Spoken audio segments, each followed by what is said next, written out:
I will rain down on a godly ranking firestorm upon you. You're going to have to call the ranking United Nations and get a ranking binding resolution to keep me from ranking destroying you. I am talking scorched earth, mother ranker. I will massacre you. What is up? Welcome into Adjust the Ranks, a part of the double FU, the FU times two, the fantasy football universe. We are trying to massacre people in our real drafts. So it's time to mock drafts and get ourselves ready to go for the season. Just a couple of weeks away, a couple of big things happening in the league, but none of which bigger than Emeka Egbuka just rising in value as we fill our mocks. Lots of things going on here news-wise, but nothing really significant. Just know that Emeka Egbuka, Bill, Ja'Cory Krusky-Merritt, these guys are on the rise. Pay attention to that. But we are doing a half PPR 12-team mock draft today. We've got the room nearly full here, and this is a recording. So unfortunately, you cannot join the mock today. I got stuff going on a little bit later tonight myself, but we'll get you here. We got 30 mocks in 30 days, and we are ready more than anything to get things fired up for the season. So as we get ready to start our mock draft, let's bring it up here onto the stage. And as you can see, we are just about full, waiting one more spot, and then we will get things started. I'll be picking from the 6th spot today. We do have 12 teams in here. And so let me just tell everybody else at all. We'll start in a minute.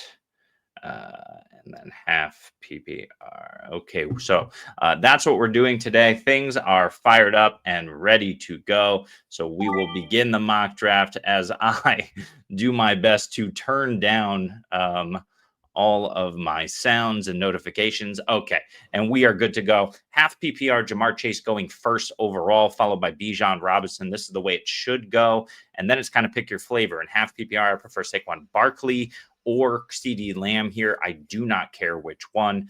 You see Lamb off the board there. Then Jahmyr Gibbs. I'll push Gibbs down slightly below Barkley in half PPR, but it's really close. I have those two neck and neck, and if you want to take Gibbs, go right ahead. And then I think it's pretty clear here at the 6. It's either Justin Jefferson or Christian McCaffrey. You see Christian McCaffrey go, followed by Justin Jefferson. So I'll do the only sensible thing and take Derrick Henry in half PPR. I can see an argument being made for Ashton Genty, but at this spot at the 108, I misspoke earlier. I'm at the 108, not the 106.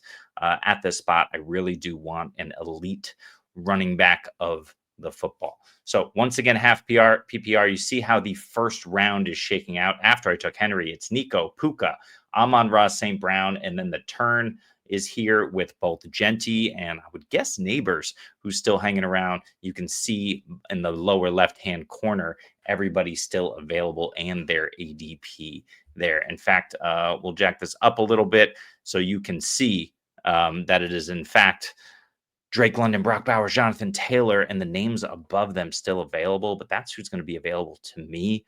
I do not mind going running back, but I got to be honest, Brock Bowers or Drake London are calling my name here in the mid-second. So we're going to have to see who is taken here at the 204 before I make my selection. Achane, the concern is just the soft tissue stuff. That's literally the only concern that you have with him. But, in half PPR, is he getting the elite volume that you want? I do like my chances to get George Kittle here. So I kind of want to take Drake London. Yeah, but I'm not going to. I'm going to take Brock Bowers. Super hard for me to avoid Brock Bowers anywhere past the 202. I do think that he is a first-round selection regardless of format. He's just offering you such an advantage at the position. And even though I can likely get George Kittle at the 3.8 and beyond, he goes 3.11, 3.12, or very early 4th round in most of these mock drafts that you'll see. It's just really hard for me to pass up Bowers anywhere past the 202. 202 and beyond, if Bowers falls, that just feels like a smash to me. After Bowers, you see Drake London, Brian Thomas, Devon Achane, all the way to the 2.8. Very comfortable with him in that range. Like I said, a slight tick down because of that soft tissue stuff, but that defense is terrible. That offense should be awesome. So Devon Achane there before Jonathan Taylor. Yes, please. Before Bucky Irving, that's a conversation now. I certainly wouldn't take Josh Jacobs ahead of those two, but he did go at the 204. Brian Thomas in there, as we mentioned, Lad McConkey. And then at the turn here, you'll see this is usually where we see quarterback coming off the board in this early third round. James Cook, you see, went. James Cook is a really interesting case. He was going at the end of the the beginning of the fourth round as soon as he came back, but that ADP is adjusting. And because running back has gone slightly heavier than I think usual, James Cook going at the 212. I don't think he'll go that high, but certainly in the third round, you will have to adjust for him if you want him. Tyreek Hill at the 301, and then Kyron Williams at the 32. A name who I always see going in this range, who I haven't seen yet, although he's right there at number 29 in your ADP, is Jackson Smith and Jigba. If he falls to me, he's a smash. I do not care about half PPR in this case. There goes T. Higgins, of course.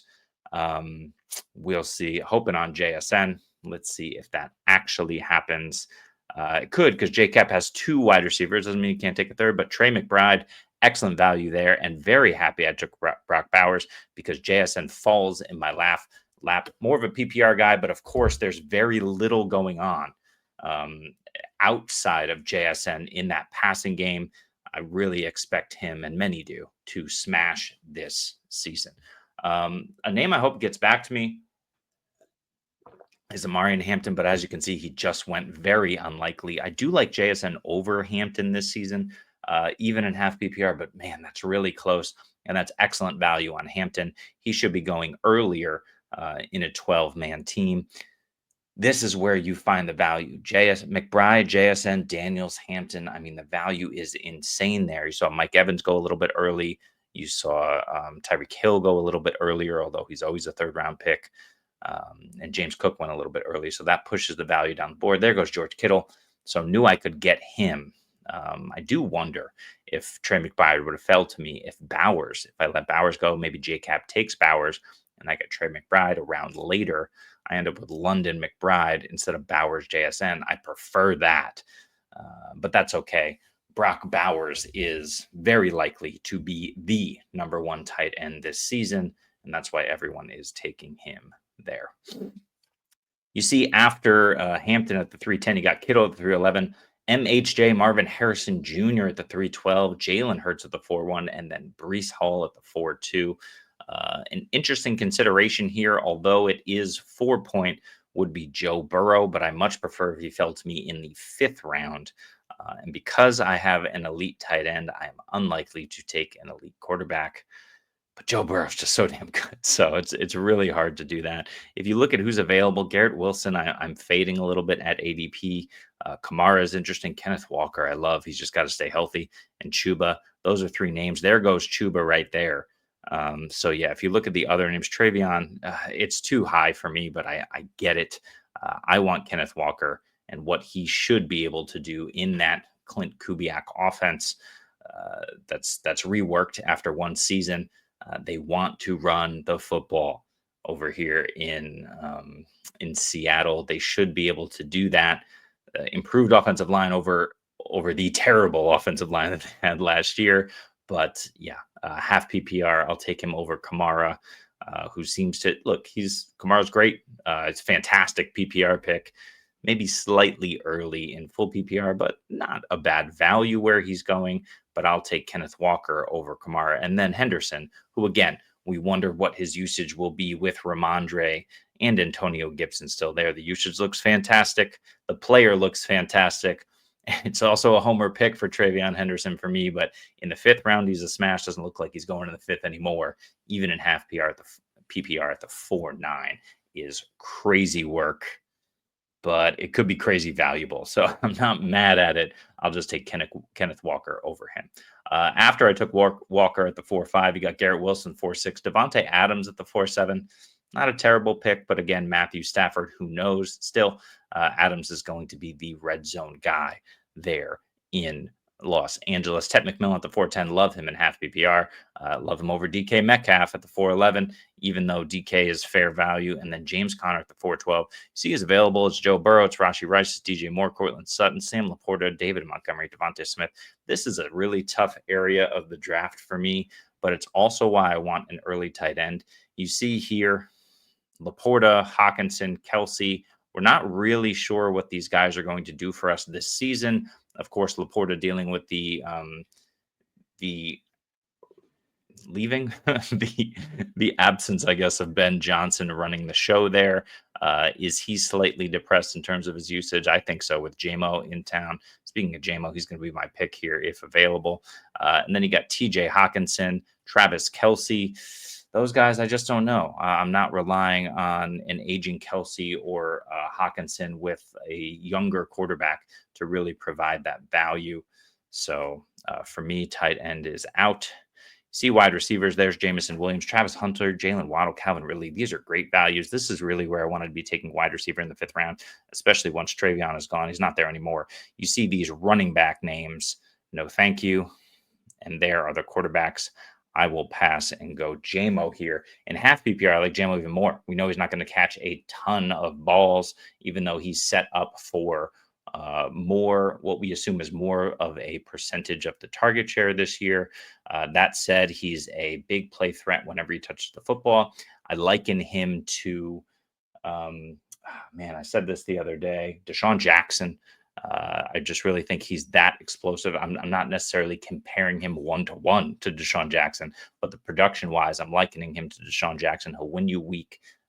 He'll absolutely explode 5-6 times a season. And then, if you get a lower total out of him, you live with it because he's going to win you a couple of weeks throughout the course of the year. You just hope he goes off. But Jameson Williams, an incredible talent in a good offense, and he is ascending. The problem is a lot of mouths there, but I just really believe in the talent of the player. In half PPR, you want the yards, you want the touchdowns. Give me JMO. After Jameson Williams, you see Ridley, Laporta, Zay Flowers in half PPR. Absolutely not. I do not see a path for him to score more than 8 touchdowns. I think he's kind of stuck in that 5-6 touchdown mold, especially with a healthy Mark Andrews, with a presumably healthy for week 1 Isaiah Likely, DeAndre Hopkins for whatever he's going to be able to help you do in the red zone and limited work at his advanced age. And then, of course, Rashad Bateman and his 12 touchdowns. Zay Flowers, for me, not a guy who's going to score a ton. And that's why I'm out on him, especially in half PPR. In the 6th is Devonta Smith, Tony Pollard, Jacoby Myers. Don't love Myers and his value there, especially when you have Travis Hunter and Jalen Waddle on the board. I'll take Waddle over Hunter at value, but I don't mind either one, to be honest. Jerry Jeudy is also super interesting to me with Joe Flacco starting the season there, and we'll see how long he goes. Flacco, super confident, has said that he expects to be not to relinquish the job in a manner of speaking. I forget what the exact quote was that I heard from Adam Levitan, but basically Flacco was saying that, I think his response was, how long do you think you'll be able to hold on to this job? And his response was basically, well, I'm starting the season and we all know how that goes. So Joe Flacco, super confident. You see Jerry Jeudy go there at the 608, very comfortable and happy with that value. Especially even behind Ricky Pearsall. I think we all hope Ricky Pearsall is going to get a large load. We know the talent is there, but Kittle, CMC are healthy. Ayuk and Jennings due back, this season. Ayuk is, the longer play for the season, but Jennings should be back pretty quickly. So super interesting there. Emeka Egbuka, we mentioned it at the top. Emeka Egbuka is rising. He just went at the 6'10".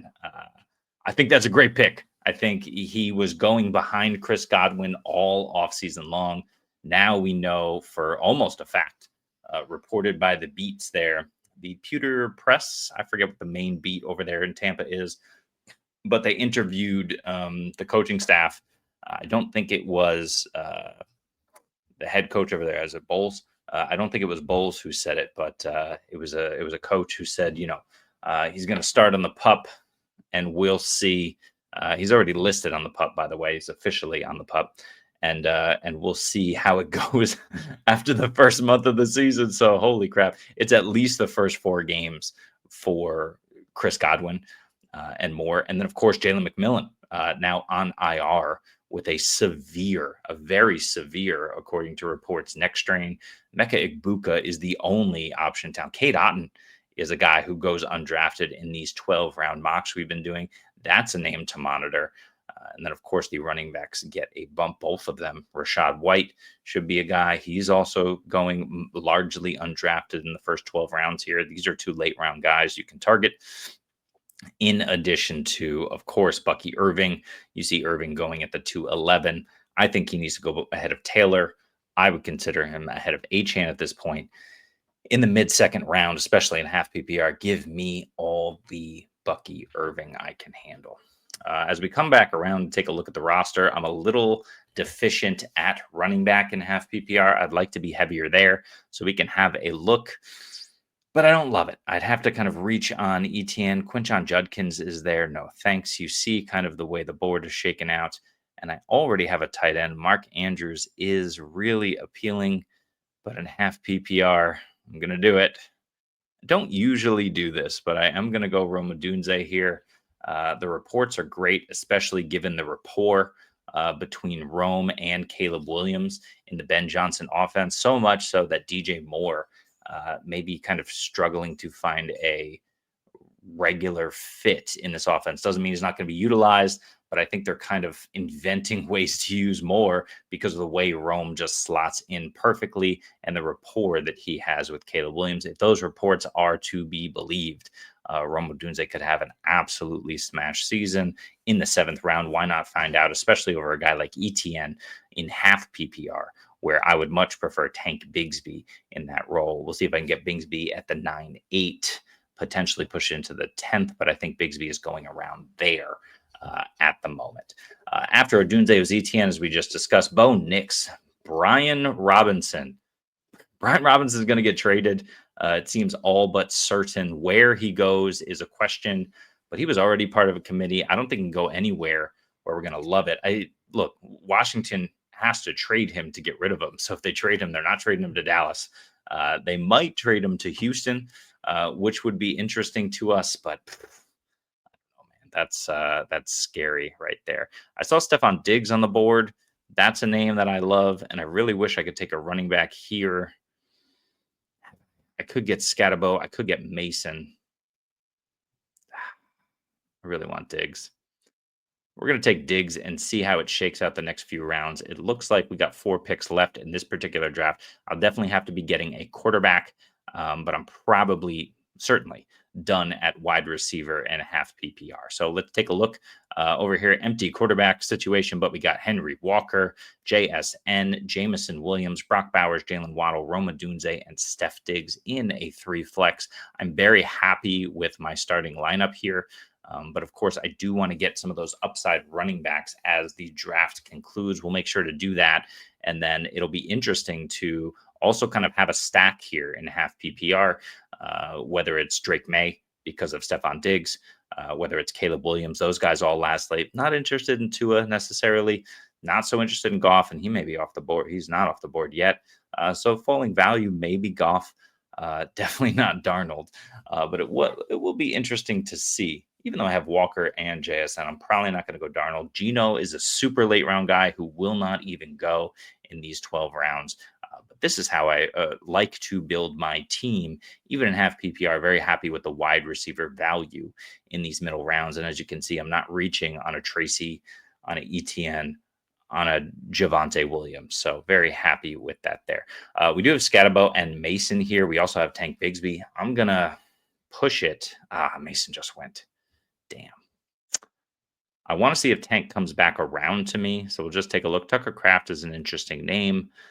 You still have some decent guys there. And wide receiver, you can see it's all but dried up, except for kind of long shot plays here. So I will take Cam Scatabo and hope that Tank Bigsby comes back to me. I probably would have taken Bigsby for the safety here because I expect J.K. Dobbins to go. I expect There he goes. I expect Najee and Ramondre not to go. We'll see because everybody's here except for Team 12. Um, but yeah, Trey Benson is a guy for sure who I'll take later. Jaden Blue, if I have to. I did mention Rashad White is a value, but I'd love to see Bigsby make it back to me. I think that's questionable at this point because really he's the next name on the board that I think we can take without question. Ramondre with his fumbling issues, and of course he's got a mild injury. Tajay Spears will quote unquote be ready for week 1, but we're hoping. Najee Harris is not even close to ready, and we haven't gotten much information there. So I'd be surprised if Tank makes it back, but if he makes it back, he's a smash in the 10th.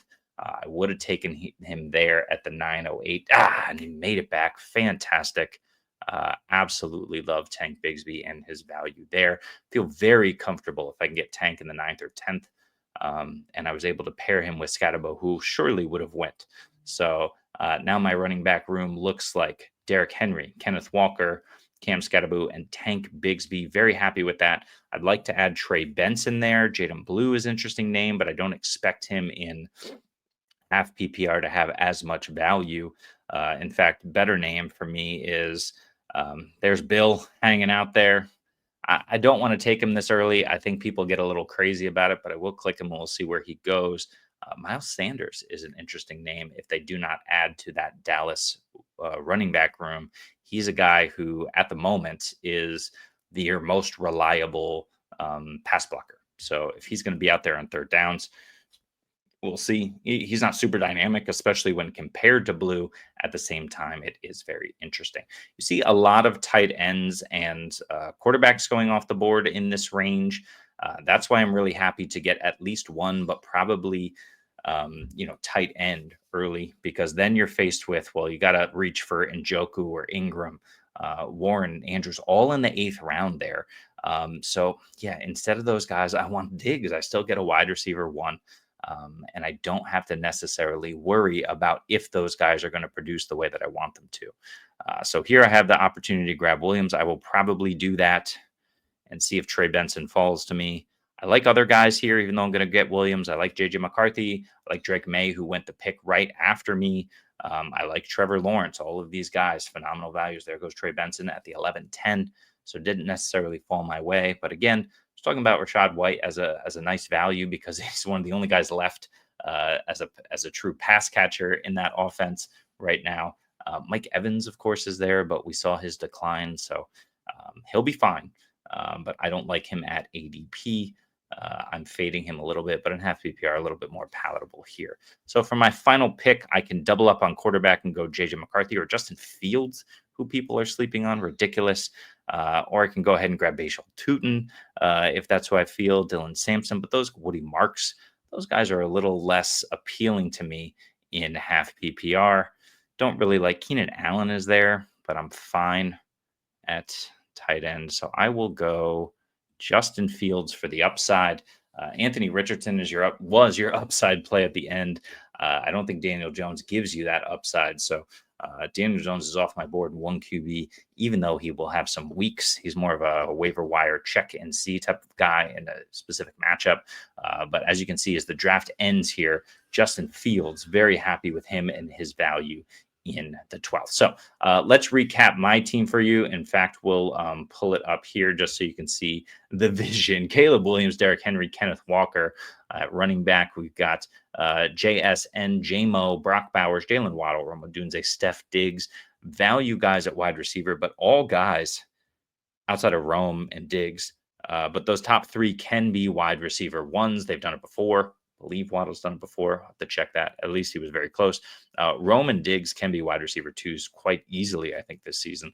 So very happy with them on my flex. If not, I've got Scatabo and Bigsby to fill in, along with Henry and Walker. I'd like to be a little heavier on running back in half PPR, but as you can see, the board did not necessarily allow it.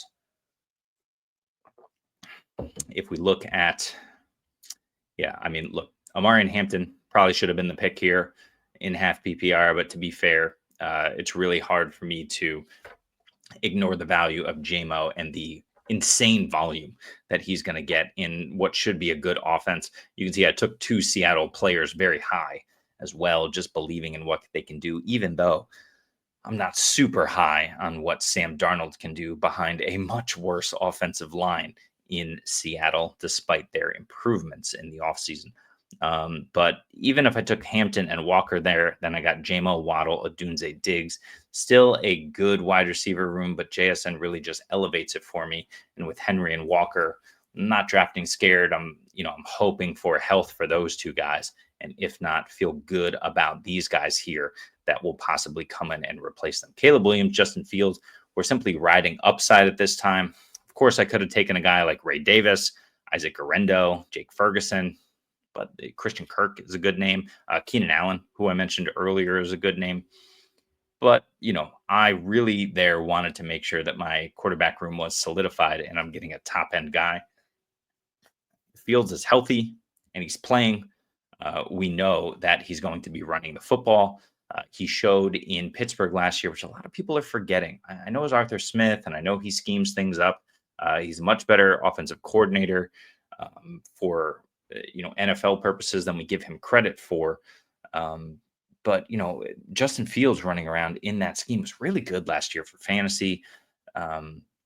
But he just wasn't allowed to play because he was too good. He was winning games, and Pittsburgh didn't necessarily want to win. It seemed they put Justin Fields back in there. But of course, Fields has trouble staying on the field because of his style of play and because he can make mistakes. He doesn't make all the throws. This is an Anthony Richardson type situation where you'd want somebody like a Tyrod Taylor, but thankfully in New York, Tyrod Taylor is hurt, right? We don't wish that on the player. At the same time, it opens up Fields to have a longer leash on the season, and you hope he takes advantage of it. Jets can actually win some games, and they let him start all 17 of them. If he does, he's quarterback one, and he's going to be one of these boom bust guys where he's sitting on the back end of my bench and he's got a favorable matchup, plug him in, feel really good about it. But if Caleb Williams goes nuclear in the Ben Johnson offense in year one, Justin Fields becomes trade fodder. He becomes someone that, if he's just outright sucking, then we can drop him pretty quickly. No big deal there. He was always going to be a waiver wire guy anyway. So not too concerned if an opponent picks him up, but if both guys are crushing, then you keep Fields, and it's a good situation for trades or just playing matchups. Anyway, that's my team. If you look around at the other teams, there's a few interesting values here. I really like what Team 2 did overall. Go Bijan, Bucky, Kyron at the top in half PPR. Then DK, Hunter, Addison, Godwin, and Downs as your wide receiver. Downs with Danny Dimes. No longer Danny Dimes. I think that nickname, his self-proclaimed, was dead. But a decent wide receiver room with those top-end running backs. You don't need Herbert in that case, but Burrow is awesome. Problem at tight end, but that can be remedied. That's really your only issue there. And then Team 3 is looking really good with Allen, Ingram, and Ferguson taking two tight ends. Love the two tight end approach, especially in half PPR. Get the guys who score touchdowns or you think will score touchdowns. And then he has Lamb, McMillan, Moore, Egbuka, Reed, and Mooney. I really love the values there. Moore in the 5th, Egbuka in the 6th. Tet, awesome values at wide receiver. Jonathan Taylor, Caleb Johnson, Najee Harris could be better at running back. But there are a lot of really interesting teams and builds here, as you can see. A couple of things to keep in mind with half PPR, as always.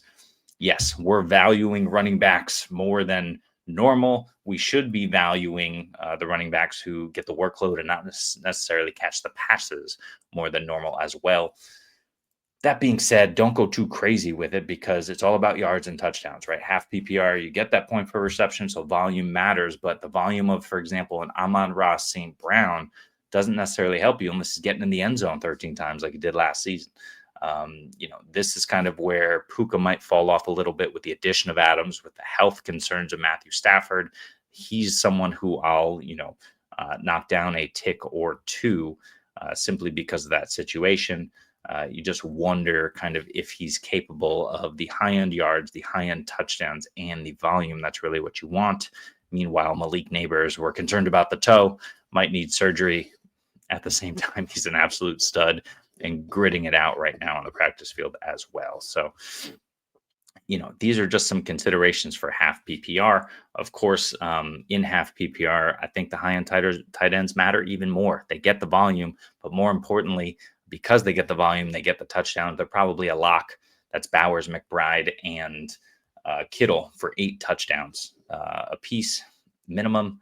I believe Kittle was double digits last year. I think Bowers was. When we talk about touchdowns and tight ends, we have to talk about Trey McBride. Yeah, just 2 last season. That, of course, is a concern that could happen again, but almost a perfect storm of Kyler Murray being awful, learning the Cliff Kingsbury system, James Conner kind of having a resurgence in scoring, but also the defense being really good. So the offense didn't really need to do a ton.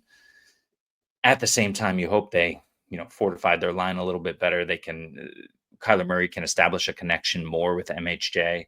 And Trey McBride was in line for 8 touchdowns by expected touchdowns based on his volume last season. And just ended up with 2. So we expect some regression there. Does he hit 8 touchdowns? I don't know. But with the volume, if he hits 5 touchdowns, he's absolutely going to be a top 3 tight end for you. If the volume regresses a little bit, but he gets to 7 touchdowns, 8 touchdowns, or double-digit touchdowns, he's going to be a monster. So Bowers, McBride, and Kittle for me are absolute necessities in almost every draft. I'm trying to come away with those guys. I'm trying to figure out at the top of my drafts how to come away with those guys. In half PPR, that is elevated even more. So that's it for us today. This has been Adjust the Ranks. Please follow us here at the Fantasy Football Universe. We are doing 30 mocks in 30 days to get you ready for the start of your season. You probably have mock drafts coming up maybe in a couple of days, maybe in a couple of weeks, but they're coming up fast. So make sure you consume this content and figure out exactly how you're going to approach all of these drafts. If you want more detailed and personalized content, asking about trades, about who should I draft at a particular spot, looking for just conversation about ball and news that drops, we have a Fantasy Football Universe Discord that's available. The link is in the description below. It's myself, Jesse Moeller, SC Romero, Spencer Buckley, Dynasty Dogs, Rich, and Mike are in there, in addition to a number of sharp minds who also have their own pods and do a lot of this for a living, and a couple of other people as well who've joined to get that advice. So feel free to join up there. And if you have not tried Fast Draft yet, you can use promo code FFU for a 100% first-time deposit match of up to $25. Go get yourself a free $25 on Fast Draft and play to win. I don't know their logo, but, draft fast. Maybe that's it. Anyway, thanks for joining us once again. This was Adjust the Ranks. I am Jeremy Schulman at FF_Rebel on Twitter. Thanks for joining us. We'll be doing this every day in August. We'll be here tomorrow. So we will see you then. Mock. Yeah. Ing. Yeah. Bird. Yeah. Yeah. Yeah. Mockingbird.